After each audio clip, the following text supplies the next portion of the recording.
You're paying for my trip, Brownie. You're on that plane. Devil, you fucking brat. Oh, shit.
If you were a kid growing up in the early 2000s, then there were some horror franchises that probably piqued your interest as you saw commercials for them on TV, like Paranormal Activity, Saw, and Final Destination. I distinctly remember staying with my aunt in her condo in Virginia, and one morning while we were eating breakfast, this trailer for Final Destination 4 came on. When I was in high school on a drive to that same Virginia condo, I made a full circle moment and decided to watch all 5 of the Final Destination films on our drive from Providence to Williamsburg.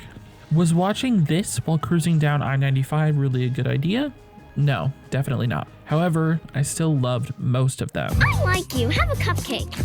I like you, have a cupcake. I like you, have a cupcake. They all have their similarities, like teens that are in their 20s, shitty characters, lots of CGI gore, and pretty much zero focus on story. Those expectations don't take away from the fun that I have with most of these movies, but there's just one that just makes me fucking mad.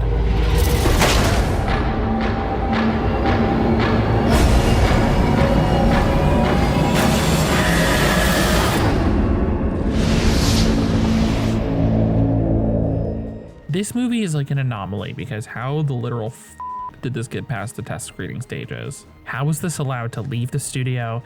It's not finished. Look at this. It's fucking slop. It's a movie that I include in a genre called movies that were somehow theatrically released, even though I look like I was made for the Sci-Fi Channel. At least in the other movies, I remember what the characters and actors look like, but here everyone is so generic and CW-esque that it makes nothing memorable. It's lazy, uninteresting, ugly, rubbery, unnecessarily horny, and honestly, just a piece of shit.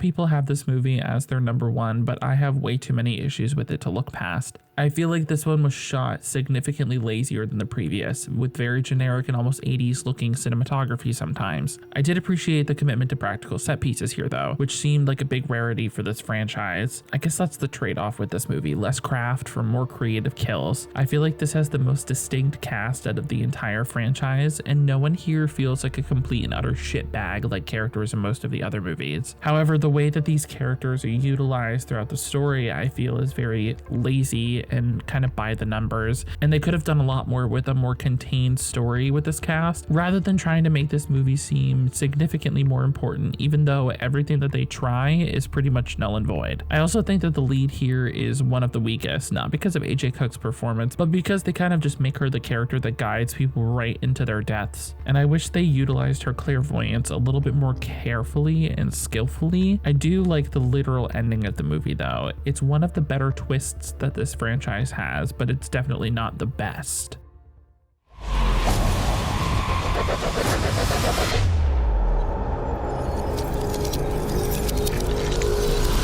This is one of the biggest 180s a horror franchise has ever done. As we know, the previous movie to this I despise, and so for this one to be one of the most impressive productions out of this whole list feels like a gift from the gods. The gymnastics death, the laser eye surgery death, the massage parlor death, and the construction hook death are some of the most intense kills of the entire series.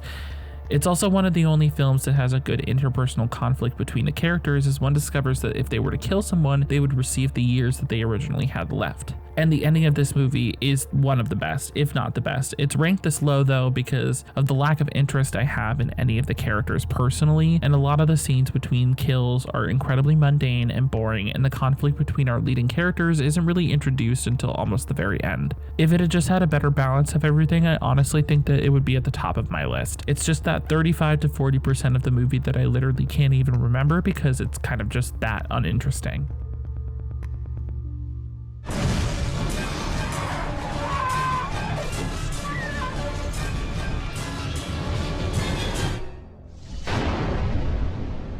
There isn't much to say about this one that hasn't already been said. I think that if anyone has seen a movie in this franchise, it's probably this one or the second one. This definitely has the most memorable cast of the entire series, with everyone feeling very distinct and visually different. I really like how this movie was shot, and it leans more into being a slasher with a twist, while the other movies feel a lot grander in scale compared to this. Devon Sawa and Ali Larter as Alex and Clear are one of the best leading duos of the entire series, even though their relationship is very thinly written. It is some of the best suspense of the series, with many of these kills really emphasizing the mousetrap, Rube Goldberg type approach of all of the deaths. It's something that I think this series lost for a very, very long time, and only got back with the fifth movie, and it's probably the reason why this first movie in particular resonated with so many people. It incorporated so many things into each death sequence that anyone could be afraid of, and you're just constantly trying to guess what could be our deadly weapon. I also think that this is the only movie to execute the time skip at the end semi-well, even though it was a very obviously tacked on ending. However, I do find the next two significantly more entertaining than this movie. Maybe Death's not actually coming for our family, because that would be crazy. Good luck. This was my first time seeing a Final Destination movie in theaters, and everyone was hyping it up to be possibly the best one, and for a while, that's exactly what I got. I loved how the bigger set pieces were shot with lots of great camera work that harkens back to some of the more intricate camera work of the first three films. The use of Dutch angles was super fun, and it made it kind of feel Raimi-esque. I wasn't a huge fan of the use of handheld during dialogue sequences. It felt kind of lazy. There was definitely enough time, money, and space for them to make these more visually interesting. The kills here were absolutely stunning. Each one memorable, gory, and slightly campy in that early 2000s type of way. I also really enjoyed the through line of the entire movie being this penny, and how Death has basically used this one penny as his way into this family's life. I liked a lot of the characters here as well, and everyone is giving a pretty good performance. This is also the only film that really plays on the emotions of watching people die around you. Every time somebody dies in this movie, the characters react in a way where they're more and more devastated each time, because that's exactly how it would be. About a month ago, they released the Until Dawn film, and in that, the characters are in a time loop where once they all die, the night resets and they get to do it again. The first two times they die, they have these huge reactions when they wake up again, and those reactions are not even to the most horrific ways that they die. After one of the most horrific death sequences in the movie, they all wake up again and literally have no reaction. They're just like, well, we died again. In Bloodlines, every single time someone dies, it doesn't matter the way that they died, it absolutely crushes these characters emotionally. And I think that this is a really crucial element that the series has been completely lacking, that thankfully these directors and writers brought to the table. I will say I'm not 100% on the ending. It fits really well into the formula of this series, but I don't know if it was really the right ending for this movie specifically. Overall, super fun, super bloody, great time. Not a perfect movie, but still a great time at the movies. However, though, for complete nostalgia reasons, my favorite Final Destination movie is... I never thought I could see my own death before it happened.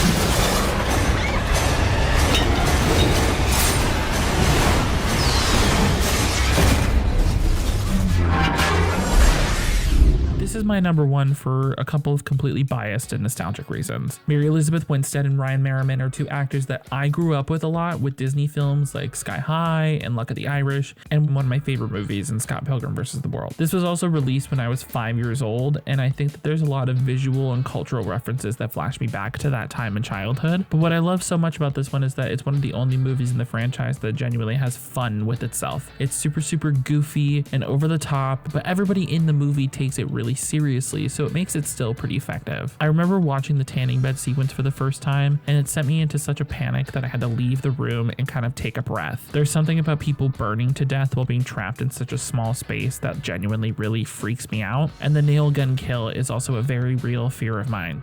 Mary Elizabeth Winstead also gives the best leading performance of this entire franchise. She really dedicated herself to this movie, and she really took this as seriously as she would like a blockbuster film with A-list actors, like a Quentin Tarantino movie. This is also, in my opinion, the best looking of the movies from a cinematography standpoint. There's a lot of deliberately planned shots, and even dialogue sequences have a dedication to being visually interesting. I do agree with people who think that this has one of the worst endings of the franchise. However, I still have a really good time with the entire movie. It's pretty much the only movie in this series where I was never bored, which is really crucial for these movies to work.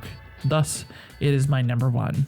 Alrighty, so those are all of my thoughts on the Final Destination franchise. Let me know if you guys are interested in me covering more horror franchises down the line, and stay tuned for my upcoming review series where I'm going to be watching every single movie that I own physically for you guys. I want to catch up on my catalog of reviews while I also get my watch count up for this year because it's looking pretty dim at the moment. But all said and done, my name is Jake. I'm going to go hide in my fortress from death, and I'll see you, Space Cowboy.